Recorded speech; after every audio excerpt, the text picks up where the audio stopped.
আজ এত কাজ করেছি মনে হচ্ছে যে আমি কাজের খালা হয়ে গেছি। আসসালামু আলাইকুম, সবাই কেমন আছেন? অনেক বৃষ্টি হচ্ছে বেশ কয়েকদিন। যে বৃষ্টির কারণে আমার ঠিকমতো বাজারও করা হচ্ছে না, যেহেতু আমি সারাদিন বাইরে থাকি, যে আসার সময় নিয়ে আসবো, কিন্তু বৃষ্টির কারণে আমি গাড়ি থেকে নামতেই পারি না। তো সন্ধ্যার পরে গিয়েছিলাম বাজারে টুকিটাকি কিছু বাজার করার জন্য।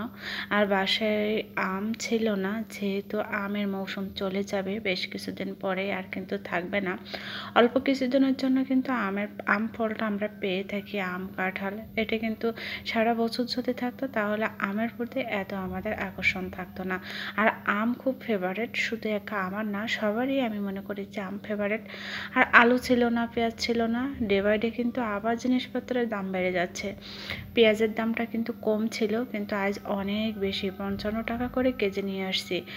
আলুও দাম বেড়ে গেছে, মানে এতটা জিনিসপত্রের দাম বেড়ে যাচ্ছে কি বলবো, বাজারে গেলেই তো সেই হিসেবে আর কি হয়ে ওঠে না। তো যাই হোক, দ্রব্যমূল্যের অনেক দাম হয়ে যাচ্ছে, কিচ্ছু করার নাই। তারপরেও যে নিত্য দিনের যে বাজার আমাদের, এটা তো করাই লাগে, বাজার না হলে তো হয় না।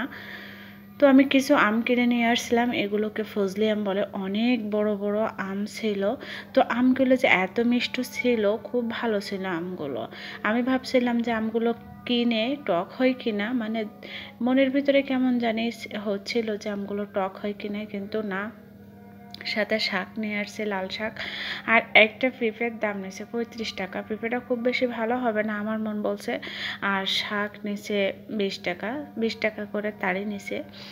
তো পেঁপেটা কিনলাম। পেঁপে মাঝে মাঝে খাইতে আমার ভালো লাগে, পেঁপেটা আমার পছন্দ, কিন্তু আমার বাসায় তেমন কেউ পছন্দ করে না, এজন্য কেনা হয় না। দেখা যাচ্ছে কি, আমি রান্না করলে যে আমি খাইলে তো হবে না, বাসায় সব লোক যদি পছন্দ করে তাহলে কিন্তু একটা জিনিস কিনে রান্না করে খাইতে গেলে ভালো লাগে। তো শাক কিনছিলাম, এটা আমি ভোরে রান্না করব, যেহেতু আমি 5টার সময় উঠে সব রান্না বান্না ক্লোজ করে তাই চলে যাইতে হয়, আমার সারা দিনের রান্না করে রেখে যাই। আর দেখা যাচ্ছে কি, 5টার পর যখন বাসায় আসি, আসার পরে তখন যদি তরকারি ভাত না থাকে, তখন রাত্রেটা আবার কোনো রকম হালকা পাতলা রান্না করে সবাই মিলে খেয়ে নেই আর কি।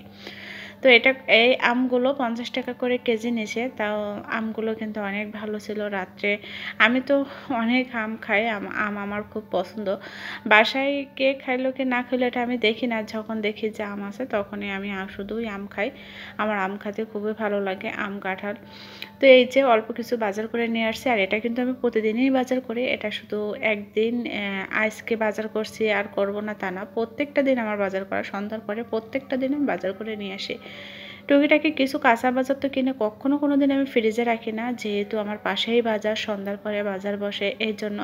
আর প্রতিদিনের বাজারটা আমি প্রতিদিনই করি, কোনো দিন আমি বাজার করে ফ্রিজে রাখি না। হ্যাঁ, মাছটা কিনে কিন্তু আমি ফ্রিজে রাখি।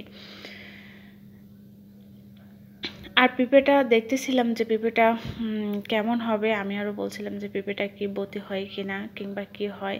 তো যাই হোক, কেনা যখন হয়েছে তখন আর কিছু করার নাই। তো আমার সব কিছু গোছগাছ করা কমপ্লিট হয়ে গেছে, সব কিছু গোছগাছ করে নিলাম। আর 1000 টাকা বাজারে নিয়ে গেলে মনে হয় না যে কি থাকে কিছু, 500 টাকা ভাঙাইলেই তো আর টাকা থাকে না। আজ এই পর্যন্ত, সবাই ভালো থাকবেন, সুস্থ থাকবেন, রাখছি, আল্লাহ হাফেজ।